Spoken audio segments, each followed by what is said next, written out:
empezar como a procesar. No, iba a empezar a procesar y te va a decir 3, 2, 1 y va a empezar a transmitir. Bueno, ya hizo el ¿Qué te 3, va a decir ahora? ya hizo el 3, 2, 1. Y ahora dice vivo. Bueno, entonces estás transmitiendo. Bueno, entonces empiezo a saludar a la Ya gente. está. Gracias, Dani. Adiós. A ver, vos decime cualquier cosa si es verdad que estamos. Che, uy. Chun, chun, chun. Bueno, uy. Parece que sí. Parece que esto está transmitiendo ahora. Teníamos ahí unas dificultades para poder empezar la transmisión. Estas tecnologías por ahí no, uno no las maneja tanto. Pero veo que hay como 20 personas ya que se van conectando. Voy a esperar un minutito nomás, pero ustedes por ahí me retroalimentan si esto se está viendo bien o no, si, bueno, no sé. Yo soy medio malo para esto. Ah, mira, acá veo que se ven unos mensajitos al lado. Hola, hola Gastón, saluden. Pero no sé ni cómo leer los mensajes. Bueno, es un lío para mí esto. Esto es nuevo. Sí, sí, bueno, sí, se va escuchando. Bueno,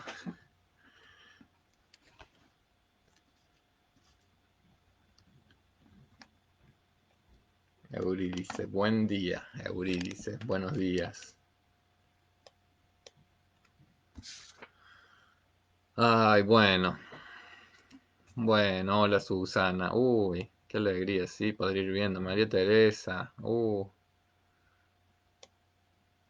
bueno, muchos saludos de mucha gente, qué lindo. Buenas.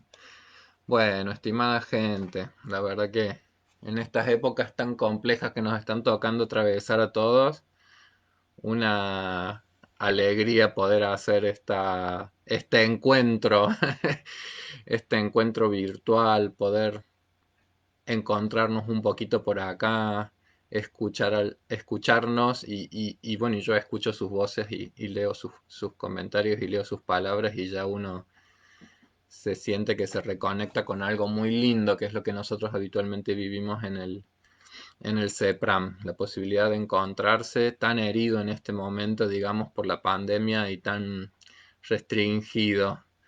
Hola Dolly. Así que bueno, cargando con ese dolor, cargando con esa restricción que nos impone la época, porque la verdad es que la realidad muchas veces supera lo que uno desea, y estamos en esas épocas difíciles en donde las cosas se alejan mucho de ser lo que uno desearía que sean. Hola Clara. Pero en algún punto también es lo que nos toca remar y lo que nos toca transitar en este momento. Y yo los otros días creo que en alguno de los grupos compartía la metáfora del túnel y cuando uno se mete en un túnel, al principio tiene la luz del fondo, que algo nos guía, que algo todavía nos provee de alguna certeza, pero llegará un momento del túnel en donde no veamos absolutamente nada y va a ser el momento como de más angustia. Y aún así, en ese momento en donde no hay absolutamente nada de luz y la cuestión puede ser absolutamente angustiante y desesperante, la certeza de que hay que seguir caminando, hay que seguir avanzando, hay que seguir yendo hacia adelante, que es la única posibilidad y es la única chance de que en algún momento encontremos una gotita de luz y que empiece entonces algo que renueve la esperanza y algo que nos sostenga eh, para poder de nuevo imaginarnos un futuro un poquito más promisorio, un poquito más venturoso. Y hoy nos compete hablar de una temática por la fecha en la que estamos. Hoy es 15 de junio. Hoy es el día de la toma de conciencia de situaciones de abuso y de maltrato hacia las personas mayores, y eso es lo que nos convoca hoy y eso es lo que convoca a un montón de personas con las cuales es un placer tener un espacio entre tantas personas a las cuales yo aprecio tanto y admiro tanto y que han sido importantes formadores también en mi vida y que han ayudado mucho a que uno se vaya, se vaya como encaminando profesionalmente a un área que quiero mucho y que aprecio mucho, que es el campo de la gerontología, el campo de la psicogerontología, y del cual uno se siente orgulloso de ser parte como de un movimiento colectivo que trabaja desde ya hace muchos años en dirección a que podamos hacer realidad algunos de esos ideales que como cultura nos hemos ido paulatinamente construyendo, ligados al envejecimiento, que es ver cómo vamos logrando construir sociedades que sean sociedades para todas las edades, que sean sociedades un poco más justas eh, y un poco más cuidadosas para con las personas de todas las edades, a sabiendas de que nuestras realidades siempre se alejan de nuestros ideales. Es decir, la función de los ideales es justamente la de indicarnos hacia lugares a caminar, es la de indicarnos espacios a los cuales uno va a tratar de llegar y que nos tienen como que servir para eso, para ser guía, eh, para ser norte, para ser oriente, es decir, orientarse es el oriente, en el oriente es donde sale el sol, es donde está la luz, y tomar conciencia es justamente iluminar. Tomar conciencia es sacar a la luz algunos aspectos que por ahí están ocultos o que están subyacentes o que están desconocidos y que tenemos que empezar a permitir que afloren. Tenemos que empezar a permitir que se expresen. Entonces, yo digo, qué interesante que la ONU, ¿sí? Que Naciones Unidas haya ya tomado una decisión como fue la que se tomó en el año 2000. eh, la Asamblea General eh, en el año 2002 se hace la Asamblea Mundial sobre Envejecimiento, ¿sí? Entonces, desde el 2002, a partir de esa segunda Asamblea Mundial sobre Envejecimiento, es que redacta una serie de declaraciones políticas y planes de acciones, y a partir de ahí es que también se va a empezar a hacer cada vez más visible la situación de maltrato hacia las personas mayores, y por lo tanto esta invitación que hace una organización internacional a que también la ciudadanía y los organismos como el CEPRAM tomen la posta de trabajar en dirección a visibilizar las situaciones de maltrato hacia las personas mayores. ¿Y por qué visibilizar algunas cosas? Porque que algunas cosas no se expresen o que algunas cosas no se comenten no quiere decir que no existan, ¿sí? Sabemos que en todas las casas se cuecen habas, como dice el dicho, y sabemos que las situaciones, incluso que las situaciones abusivas, justamente acontecen en la mayoría de los casos en los espacios privados. Acontecen, está bastante estudiado que las situaciones de maltrato acontecen, por ejemplo, al interior de la familia. Prácticamente el 90% de las situaciones abusivas ocurren en situaciones en donde la persona víctima de situaciones de maltrato, de abuso, acontece al interior de los grupos familiares.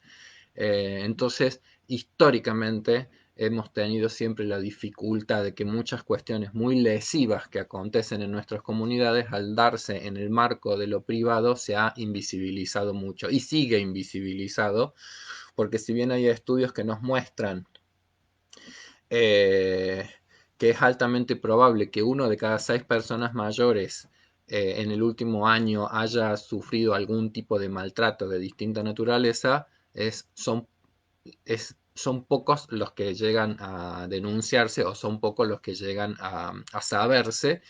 Entonces estamos siempre hablando de un terreno en donde hay mucho todavía de temor. Por supuesto que vamos a tratar de charlar un poco de por qué existe ese temor y entonces ocultamiento de esas temáticas. Pero bueno, yo para esta charla había elegido y puse por título la trascendencia. Y puse la trascendencia del buen trato, porque además del maltrato está el buen trato, y son como dos caras de una moneda que es la que tiñe todos los enlaces humanos, ¿sí? Es decir, los enlaces humanos nosotros no podemos tener una visión naif de ellos, sino tratar de entender que en todos los enlaces humanos se juegan aspectos que son del orden de lo amoroso, aspectos que son del orden de lo odioso. Y eso está presente en la configuración de nosotros como sujetos, ¿sí? Y desde, como diría Silvia Bleisman, una psicoanalista que yo admiro por su inteligencia y por su capacidad de lectura de muchos aspectos humanos, ella tiene plena claridad de que en la condición humana nosotros no nacemos con una ética inscripta en los genes, no nacemos con una ética inscripta que nos vaya a definir cómo nos vamos a comportar y cómo nos vamos a conducir unos con otros, sino que esa ética va a ser el producto de una construcción a partir de enlaces intersubjetivos, enlaces humanos y humanizantes, porque desde que llegamos al mundo va a ser de la mano del otro que nos vamos a constituir como sujetos, y de la mano del otro es que también vamos a empezar a transformar, y en el mejor de los casos también a sublimar muchos de los aspectos más primarios de las motivaciones humanas, de los aspectos amorosos, pero también de los aspectos hostiles y de los aspectos agresivos, y vamos a empezar, como quien dice, a canalizarlos en dirección, en el mejor de los casos, hacia metas cada vez más sublimes, hacia modos cada vez más humanizantes y subjetivantes, hacia modos cada vez más maduros, hacia modos cada vez más cuidadosos, pero de todo esto estamos hablando como de un desarrollo potencial, y en donde también no necesariamente ese sea el destino de nuestros aspectos más primarios y más impulsivos. Entonces también, según cómo vayan siendo esas trayectorias, tengamos menos posibilidades de domeñar algunos de nuestros aspectos más tanáticos en términos de lo que es la pulsión de muerte, de nuestros aspectos más agresivos, y entonces también en nuestras relaciones puedan teñirse las cosas con malos tratos, con destratos, con maltratos o con aspectos, bueno, hasta del orden, digamos, de lo sádico en los vínculos. Es decir, todo lo que tenga que ver con la imposibilidad de llegar a establecer con los demás el pacto interhumano de reconocimiento del otro en tanto que sujeto, y la emergencia entonces de nuestros aspectos más sádicos y más destructivos de esos enlaces.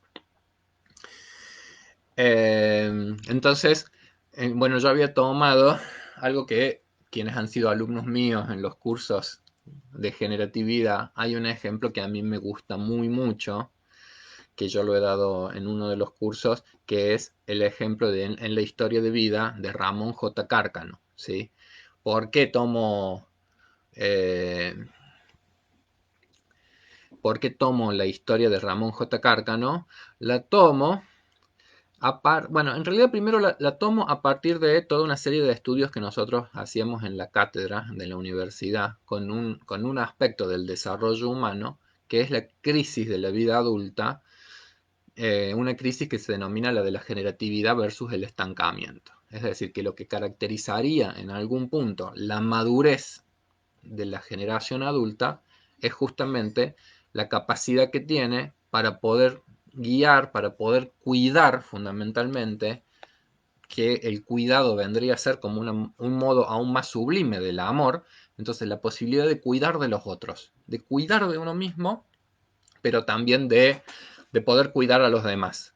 Entonces, esa que es una cuestión como crítica en el proceso de desarrollo personal de las personas en la adultez, tendría sus raíces, tendría sus raíces en nuestros modos primarios de haber sido cuidado por otros. Es decir, nosotros en la vida adulta, en algún punto, también reproduciríamos, después de una elaboración muy singular, aspectos que han tenido que ver con cómo nosotros también hemos sido tratados o cuidados por otros, ¿sí? Entonces hay un autor, porque es un norteamericano, se llama John Cotre, que justamente para estudiar esos temas iba realizando entrevistas de historias de vida, entonces iba viendo cómo en la adultez las personas recuerdan en su propia historia cómo cada uno ha hecho una muy singular síntesis del legado que ha recibido. Es decir, porque uno en la adultez ya tiene como toda una historia previa de modos de cómo hemos sido tratados nosotros por los otros, fundamentalmente por los otros adultos cuando en una situación de impotencia o en una situación de fragilidad como es muchos aspectos de la infancia, han sido otros los que han tenido que hacerse cargo, como quien dice, de nosotros. Entonces, Cotre lo que percibía en estas historias de vida son historias en donde uno podría, a grandes rasgos, hacer como una distinción de historias con legados muy amorosos, y eso sería como una bendición, si uno ha tenido la fortuna de llegar a un contexto, y digo fortuna porque digo, hay algo que es del orden de lo fortuito, hay algo que es del orden de lo azaroso, si uno ha tenido la fortuna si uno ha tenido la fortuna de llegar a un ámbito en donde, qué sé yo, quizás ha sido esperado, sería hermoso, en donde quizás ha sido deseado, o no fue esperado y no fue deseado, pero llegó y generó alegrías y bienvenidas, y ha habido personas con capacidades de cuidar amorosamente y de proteger y de atender a las necesidades y de permitirte que justamente fueses desplegando fortalezas psíquicas, capacidades, iniciativas, ludicidad, sensación de libertad, confianza, amor. Eso es una bendición. Eso es una bendición y es una fortuna enorme. Freud decía que infancia es destino. Entonces, exactamente, es decir, muchos nos pudieron ir ayudando a entender, muchos estudios de la psicología nos pudieron ir ayudando a entender que en algunos aspectos de nuestro mundo adulto hay cosas que van a estar destinadas por esas fortunas más fastas o más nefastas que quizás hayamos vivido en nuestras infancias, pero también sin caer en cierta linealidad, es decir, bien es posible que hayamos tenido todas esas fortunas, que todo haya sido bastante bien sembrado, pero después también llegará algún momento del desarrollo en donde nosotros tendremos que ver qué podemos actualizar de todas esas herencias que hemos recibido. Porque quizás haber tenido esas posibilidades no necesariamente indiquen que después la vida adulta se va a tratar de una vida tan plenipotente necesariamente u obligatoriamente. La condición humana tiene unos márgenes de libertad que no tienen otras especies. Entonces Cotre justamente lo que percibió en esas historias de vida es como esta dualidad, es decir, historias con legados muy positivos, pero también historias de vida en donde los legados han sido nefastos, nefastos. Y aún con legados nefastos, posibilidades igualmente de que se produzca lo que él va a considerar como una de las expresiones eh, más potentes de la madurez humana. La posibilidad de frenar un daño, de parar un daño, de lograr que no se repita en una dimensión intergeneracional el hecho de que por ser en la infancia quizás el objeto de un abuso o de un maltrato, uno en la adultez se transforme en un sujeto maltratador de otros o abusivo como con respecto a los otros, que también sabemos que es una de las posibilidades, ¿sí? Es decir, siendo una de las posibilidades, en ese punto diríamos, no necesariamente es el destino, o por lo menos eso es lo que descubrió Cotre en muchas investigaciones, y que uno también puede ser que conozca historias, y yo, bueno, por eso les iba a leer de dos como para hacer una comparación. Es decir, en esa cuestión comparativa decía, una historia en donde Una es la de Cárcano y otra es la de una psicoanalista francesa que se llama Françoise Dolto. ¿Por qué hago esa comparación? Porque digo, la de Cárcano es la historia en donde efectivamente ha habido algo de las posibilidades de herencias y de legados muy interesantes y muy potentes. Y vamos a ver, bueno, en la vida de François Dolto, quizás otro tipo de herencias u otro tipo de legados.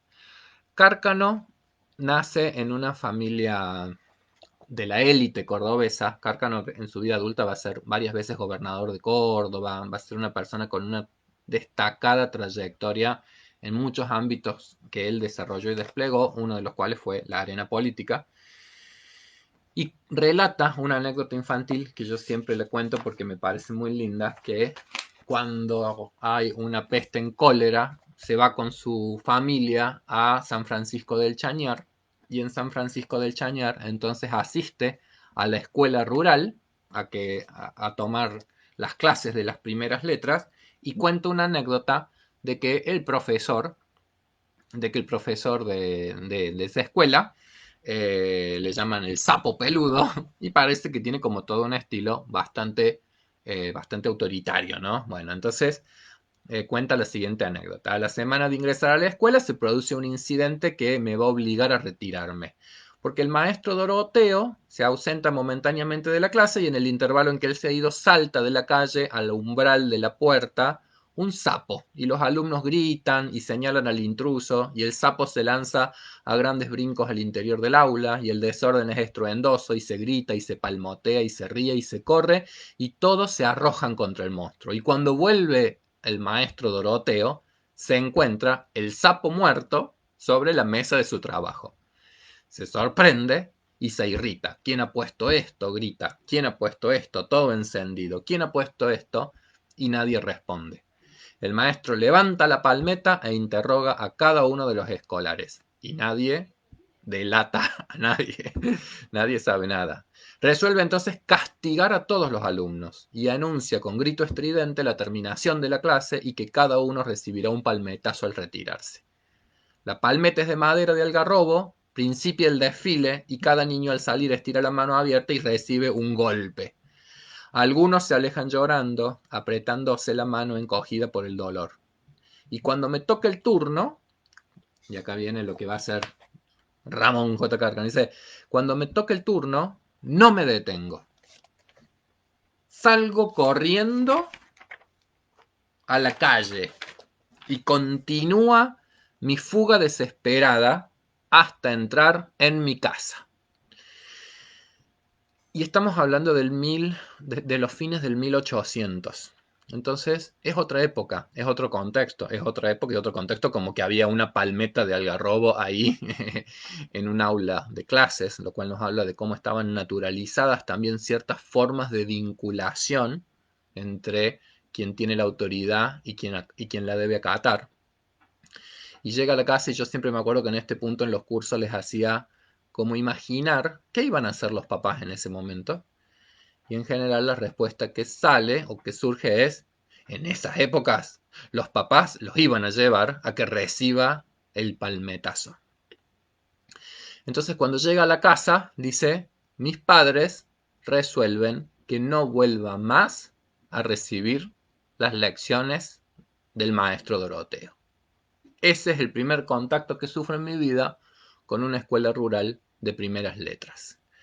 Entonces a mí me encanta esa anécdota. Digo, porque todos pensaríamos, bueno, esos padres y en esa época estaba naturalizado, pero que las cosas estén naturalizadas no quiere decir que sean éticas.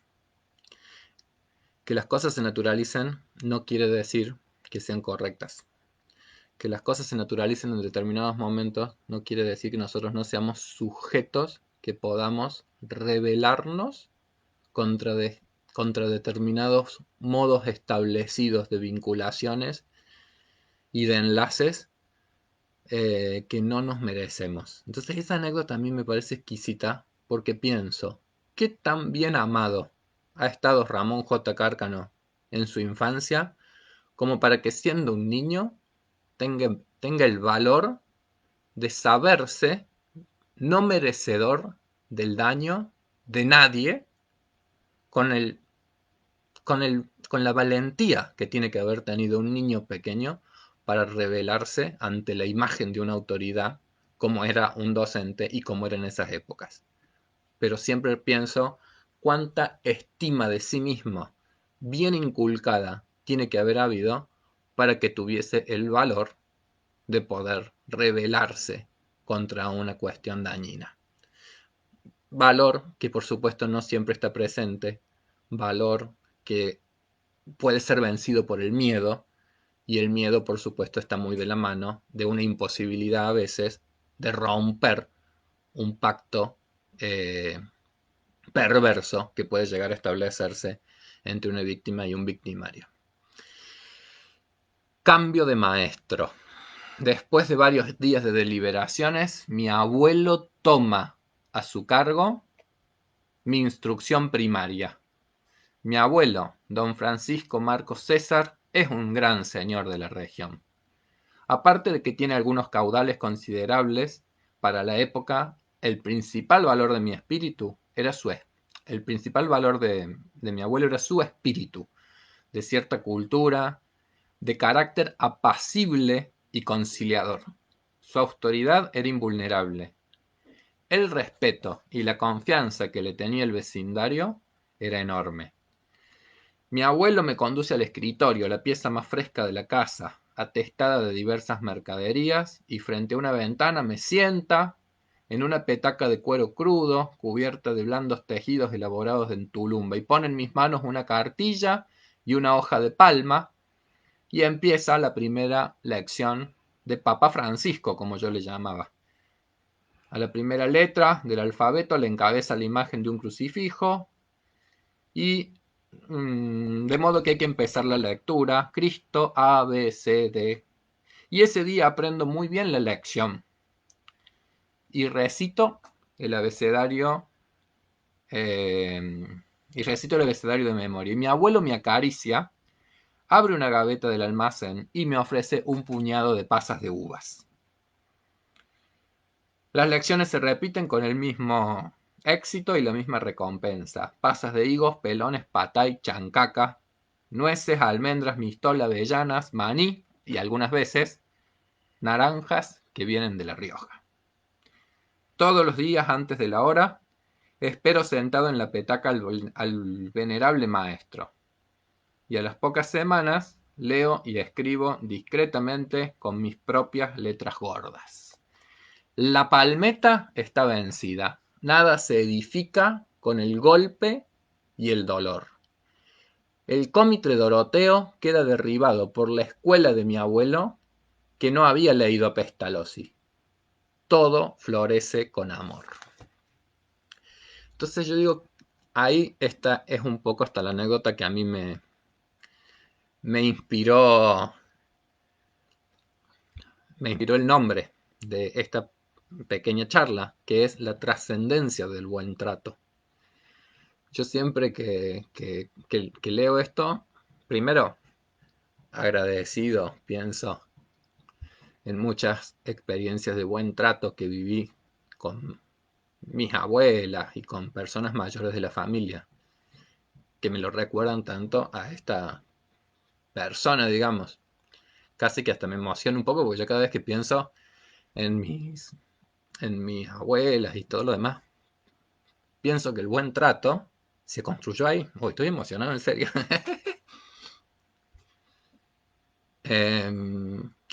Porque toca la identidad, toca fibras de la identidad. Cuando uno ha tenido la fortuna de ser bien cuidado por personas mayores, uno en la vida va a poner mucho de sí por tratar de devolver a las personas mayores eso que recibió.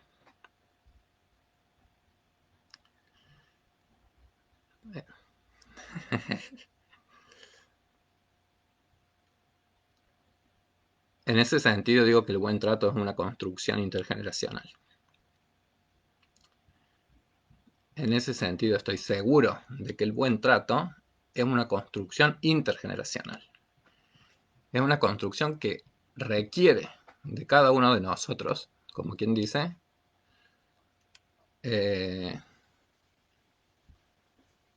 la puesta en juego de lo que se vivió en relaciones intersubjetivas que llegan hasta lo más profundo de nuestras existencias, por la bendición que puede haber significado que otras personas nos hicieran, como dice Shakespeare, beber la leche de la humana ternura, y esa es una bendición, que alguien nos haya dado de beber la leche de la humana ternura, o, y ahí viene la maldición que también es posible, o nos hayan dado a beber de experiencias que se transformen en inenarrables, que se transformen en inenarrables. Pero ya vamos a ver que ahí yo creo que hay una palabra muy interesante, que es la idea de lo inenarrable. Ahora les voy a leer de Françoise Dolto la experiencia de ella. 12 años, era una niña. Françoise Dolto, una psicoanalista francesa muy reconocida para los que están en el campo de la... Bueno, gracias a ustedes. De emoción compartida. Se vive distinto, ¿no? Entonces Françoise Dolto cuenta, cuando era una niña, de muchas situaciones de mucho maltrato que ella va viviendo en su historia familiar.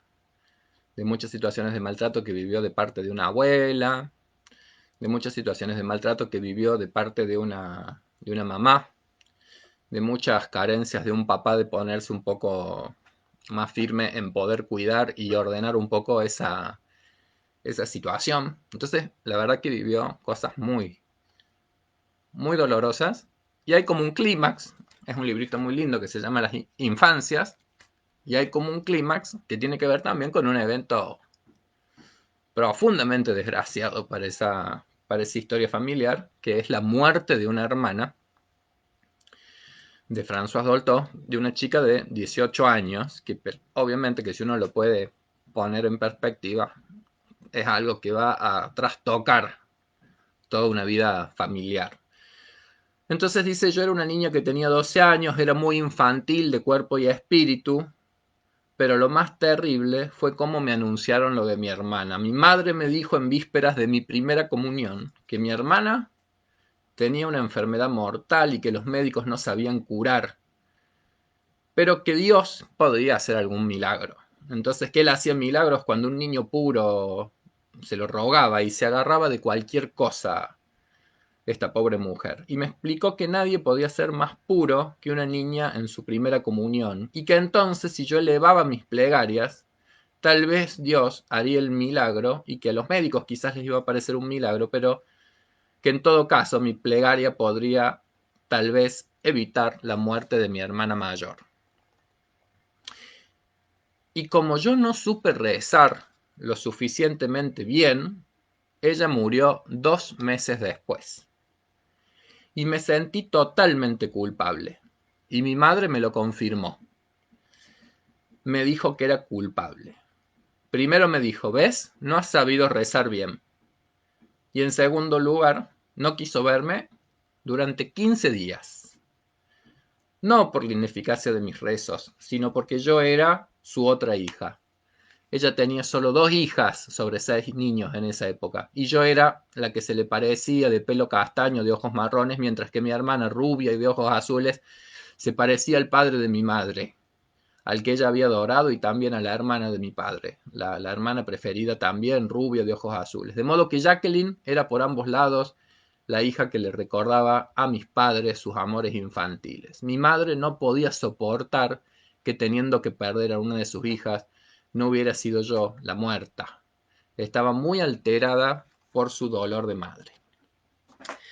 Entonces, bueno, cuando uno lee eso, es como que también ahí surge algo que también es como muy natural en nosotros, que es como una sensación de rechazo y odio muy grande hacia esa mujer, y fundamentalmente es probable que también aparezca en nosotros la condena moral y el juicio moralista. Es qué mal la madre, que, que es muy esperable que a todos y cada uno de nosotros nos nazca, pero que de poco serviría también para llegar a comprender lo complejo que se juega en cada vínculo, lo complejo que se juega en cada situación, y quizás poco nos ayude a desarrollar una mirada más comprensiva de las cosas. Digo, por supuesto que aquí François Dolto no es que lo vaya a poder comprender cuando es una niña de 12 años, y el maltrato uno tampoco, uno lo padece, uno lo sufre.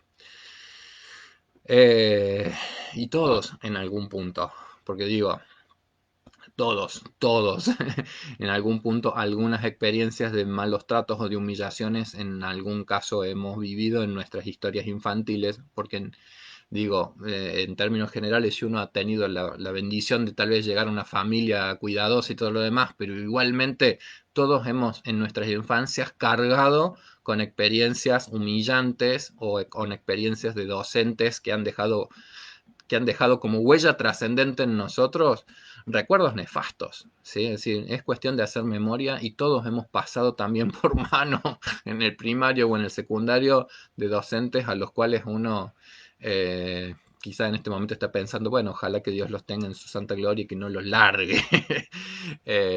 Personas que lamentablemente también con sus modos dejaron huellas que no nos llevan a un buen recuerdo, que no nos llevan justamente, porque así como es trascendente el buen trato, también es trascendente el maltrato. Es decir, deja huellas, deja huellas. Cada experiencia en donde nosotros ha habido algo que sea del orden de la humillación, que haya sido experiencia del orden del destrato, que haya sido experiencia eh, dessubjetivante, deconstructora de nosotros, también ha dejado una huella, ha dejado su impacto. Por supuesto que insisto que las condiciones pueden ser muy distintas, y que las posibilidades de rebelión o que las fuerzas para enfrentar a un docente más abusivo o menos abusivo sean muy distintas en cada uno de nosotros, y que va a estar también ligado a esos enlaces más significativos. Pero bueno, en el caso de François Dolto, digo, está la experiencia de haber sido objeto de un maltrato. Todos hemos cargado con algún tipo de experiencia de esa naturaleza también en nuestras infancias, y acá viene lo que Cotre diría es la expresión de la madurez humana. La expresión de ser un sujeto que pueda llegar a elaborar estas cosas padecidas, y que esto que fue padecimiento pasivo no se transforme en un accionar activo a posteriori, sino que pueda ser justamente algo que se integre a la experiencia de la vida, y que se integre de modos tales que se pueda llegar a dar lo más sublime que diría Cotre, que es la transformación, y que en términos culturales sería que no fuese la retaliación lo único que siga guiando nuestros comportamientos. Cuando digo la retaliación, digo esto de la ley del talión, ojo por ojo, diente por diente, vos me dañaste, yo también te daño, y que lamentablemente también puede ser algo que esté bastante presente en las relaciones intergeneracionales, ¿sí? ¿Qué quiero decir con eso? Que nosotros en las situaciones de abuso y maltrato hacia las personas mayores, absolutamente condenables, es decir, absolutamente condenables, no tenemos que no tenemos que perder, como quien dice, de vista que en muchas situaciones de abuso, de situaciones de abuso y de maltrato entre, por ejemplo, hijos y padres, en la vejez de los padres, hay una historia previa en donde pueden estar las simientes de aspectos retaliativos. ¿Qué quiero decir con eso? Que si la infancia que se vivió tal vez con un padre ha sido como la de François Dolto, es, es más comprensible que pueda ser que en la vida adulta haya necesidades retaliativas hacia esos padres tan poco cuidadosos y tan dañinos cuando nosotros éramos chicos. Entonces, si en la infancia de repente hubo malos tratos, en la vejez, cuando la situación se ha invertido, cuando la potencia y la capacidad ha disminuido, y el león se transformó ahora en un león sin dientes, es decir, también se está dando la posibilidad ahora de que puedan emerger cuestiones retaliativas de una historia, si esa historia no ha podido emerger y empezar a narrarse. que eso es lo que yo creo que es como lo más significativo también de lo que Kotre consideraba que es una expresión de la madurez. Es decir, cuando uno es paulatinamente va pudiendo hacerse cargo y hacerse dueño de una historia dolorosa que puede haber vivido y que la puede integrar en su personalidad de modo tal que lo dañado y las experiencias nefastas en algún punto puedan ser eh, simiente para no desear a futuro, como quien dice, y para no desear a los otros lo que uno padeció y lo que uno sufrió. Sería como una expresión muy sublime, por supuesto, de las posibilidades de transformar el daño en algo que lo detenga y que lo resignifique. Y ahí es cuando yo digo qué interesante que es esta idea de lo inenarrable. Yo todavía estoy como un poco, no termino de entender esta, este prefijo en las palabras de lo in, ¿sí? Es decir, porque cuando uno ha vivido algo espantoso, uno dice, viví algo inenarrable. Pero lo inenarrable parece que se puede narrar. Entonces, y lo imperdonable parece que también se puede llegar a perdonar. Entonces, si es inenarrable y lo terminas narrando, ¿era inenarrable? Bueno, yo creo que esa es un poco la magia que a veces hace nuestro psiquismo. Nuestro psiquismo puede ser que en algunos aspectos de nuestra vida psíquica y de nuestra vida anímica descansen o perduren vivencias emocionales, como puede haber sido una situación de maltrato, o como puede haber sido una... y que estén solo perdurando, que estén solamente existiendo en una dimensión que es como la dimensión de lo sentido y de lo vivenciado, pero que eso se va a transformar, se va a transformar, va a entrar en otra dimensión de nuestra vida psíquica en el momento en que una palabra pueda emerger y pueda crearse para dar orden a lo que fue vivencia solamente, vivencia emocional. En estos muchos años de trabajar en CEPRAM, muchas de las experiencias más interesantes que yo siento que se han vivido al interior de los cursos es que CEPRAM se ha ido como transformando también como en un espacio para que algunas cosas inenarrables de las historias vitales encontraran lugar para su narración, encontraran semejantes y encontraran a otras personas dispuestos a poder escuchar historias de malos tratos que se han vivido y de las cuales la generación de mujeres mayores en muchos casos han sido objetos. Esto también digo, creo que alienta, o por lo menos a mí me alienta, a tener ciertas esperanzas en que algunos cambios sociales y que algunos cambios culturales se van dando y en una dirección. ¡Qué esperanza!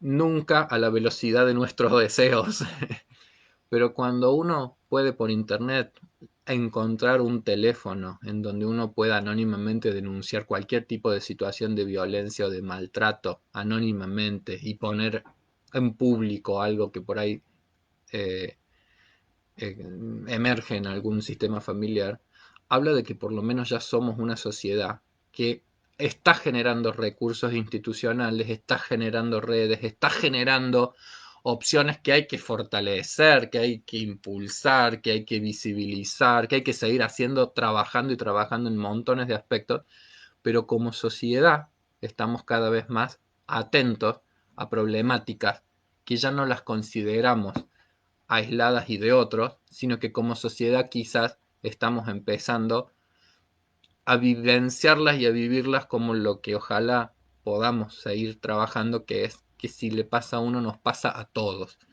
Y eso tiene que ver con algo que sería un progreso civilizatorio, si como comunidades somos capaces de cuidar a los más frágiles de nuestras comunidades, a los más niños y a las personas más grandes.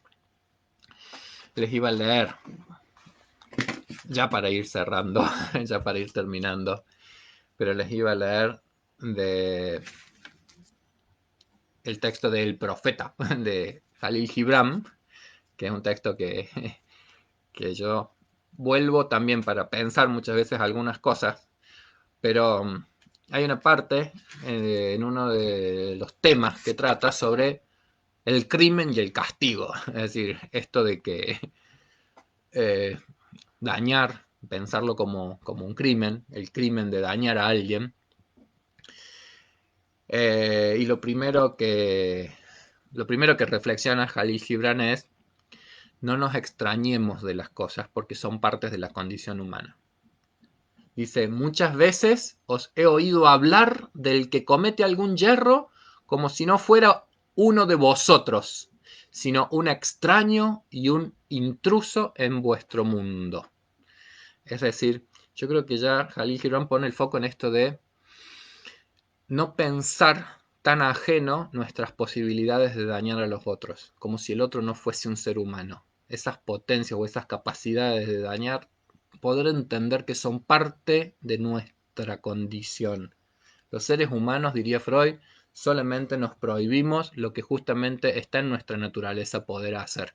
Entonces nosotros también somos seres que podemos potencialmente dañar.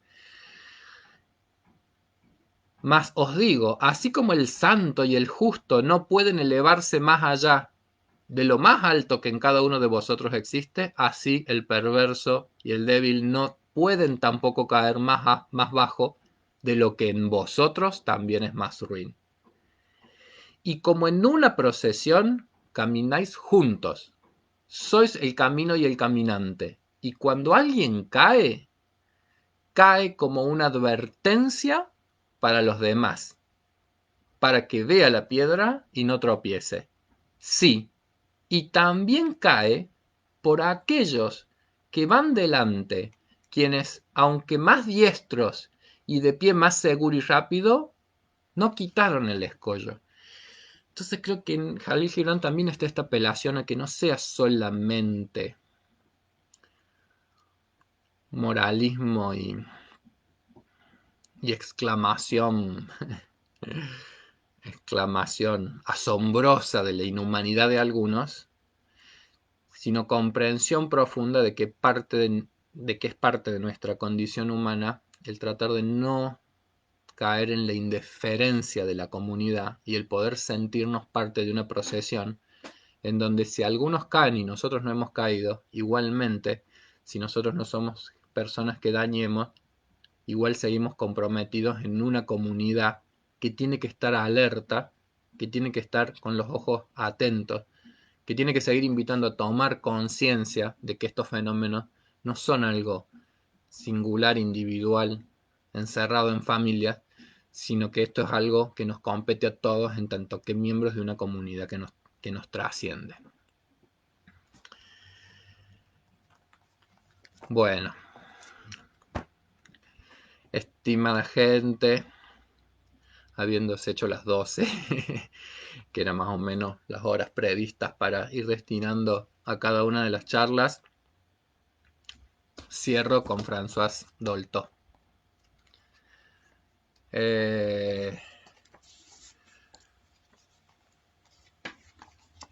Yo decía, todos hemos pasado también por situaciones en donde los lazos humanos se han roto o cuestiones del orden del maltrato, cuestiones humillantes.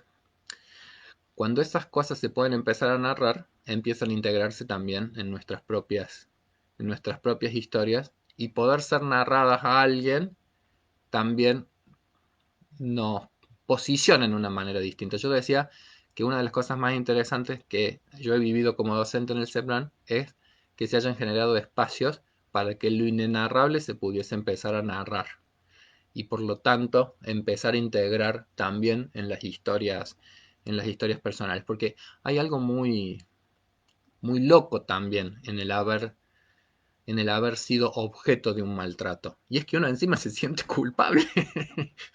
Y uno no lo cuenta porque uno se siente avergonzado y tal vez hasta culpable de esa situación. Es muy loco lo que pasa en esta cuestión de ser víctima del daño y del maltrato de otros. Es muy loco en términos psíquicos. Entonces, situaciones bueno, hasta las situaciones de violencia callejera. Entonces, ¿cuántas veces Yo me he escuchado a alumnos de CEPRAN, hoy me asaltaron en la calle, qué tonta, cómo iba a ir con la cartera tan a la vista y tan a la mano. Y yo digo, por favor, has sido víctima. Sobre qué has sido víctima, no te dañes a vos misma pensando que has sido tonta o que has sido imprudente o que has sido... Si tenemos el derecho a vivir caminando con cierta confianza en cualquier lugar. Tenemos el que no podamos hacerlo no quiere decir que no nos lo merezcamos, pero por favor no sigamos naturalizando el hecho de hasta maltratarnos cuando estamos siendo nosotros víctimas de un maltrato de alguien o de un daño de alguien. Entonces, poder empezar como a narrar eso, digo, en el caso del CEPRAN para mí ha sido como una de las cosas más interesantes. Entonces, me acuerdo, por ejemplo, de una señora que después de ver ciertas películas en uno de los cursos, tuvo la posibilidad de narrarme historias abusivas de sus infancias. Entonces digo, eso tiene que ver también con un cambio de época. Cosas tan naturalizadas quizás en otros momentos de la vida, que fueron vividas y que fueron después silenciadas a lo largo de toda una vida y que fueron guardadas celosamente, pero dolorosamente, al momento de ser narradas, no van a dejar de existir, pero van a perder o van a reducir ese monto de dolor silencioso porque cuando ese dolor ya ha podido ser narrado y compartido con un otro que lo ha podido escuchar, que ha tenido disposición para poder escuchar lo que no es sencillo, ese dolor se reparte, ese dolor se reparte. Y eso narrado para otro que lo ha podido escuchar se integra aún mejor que si solo ha quedado como una narración interna. François Dolto, por supuesto que si pudo también atravesar esa historia ha sido por su singular después disposición a una profesión a la que le dedicó toda su vida. Es decir, ella va a ser psicoanalista y psicoanalista de niños y va a comprender los padecimientos infantiles tal vez como nadie los pudo comprender porque también los vivió en carne propia. Y ahí uno empieza a ver que en algún punto también uno se va a constituir a partir de algunas de esas experiencias tan nefastas que nosotros hemos vivido. Y llega a enunciar, ya hacia el final de su librito, lo que es la expresión de esa integración. No guardo rencores de mi vida de niña. Nada de mi difícil juventud. Al contrario, creo, por un lado, que fui muy desdichada. No querría revivir mi vida desde los 12 hasta los 30 años, pero también creo que fue una escuela extraordinaria para entender las incomprensiones de los seres que si pudieran comprenderse, respetarse tal y como son y que a veces no pueden. Y no pueden por razones inconscientes, por prejuicios, por juicios a priori o por celos, como los que una madre puede tener con una hija, porque yo comprendí también que mamá estaba celosa de mí, pero me llevó muchísimos años comprenderlo. Y que envidiaba que quizás por no haber logrado, perdón, porque yo hubiera, o sea, François hubiera, porque yo hubiera logrado liberarme de algunas trabas de esa vida burguesa, de las chicas que ella no pudo. Y yo por mi parte le ponía todo el lado de su drama y la muerte de su hija mayor. Sí, yo tenía una compasión muy grande por mi madre y por mi padre.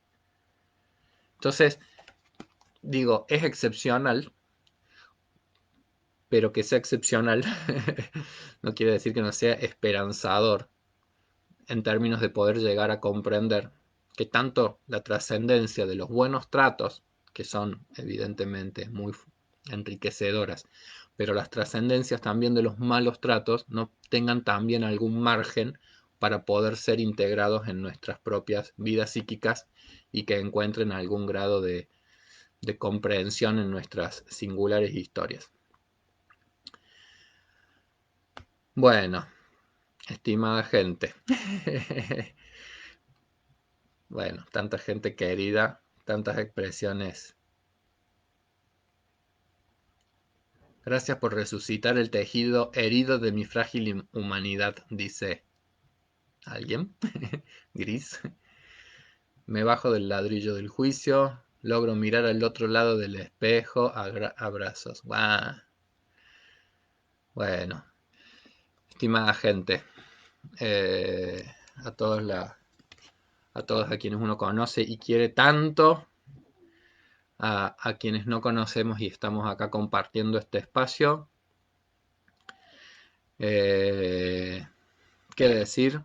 Que se extraña enormemente, que se extraña muchísimo, que estamos en épocas en donde realmente se van a poner a prueba muchas cosas, en donde inevitablemente también los daños son inmensos. Eh, que la definición mía es esto ha sido un tsunami y un tsunami va a generar daños, no hay forma.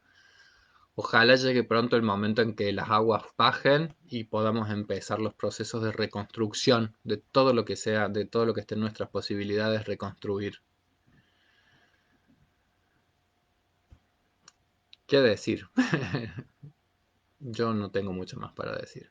También a veces, creo que un poco señal de angustia, es que uno a veces no encuentre palabras cuando lo que hay es tan inenarrable. Creo que las palabras las vamos a ir encontrando de pocos. Les mando a todos mi cariño, les mando a todos mis saludos y bueno, que sigamos disfrutando de poder escuchar a, más tarde a Ricardo Yacoub, que podamos escuchar a Feliciano Villar y que podamos escucharlo a Andrés y que bueno, hagamos esto tan humano que es tratar de seguirnos animando unos a otros para seguir transitando de la mejor manera este difícil periodo que nos toca. Todo mi cariño, todo mi cariño. Los saludo y hasta pronto. Y yo no sé ni cómo se apaga esto. Acá está. Finalizar video en vivo. Saludos.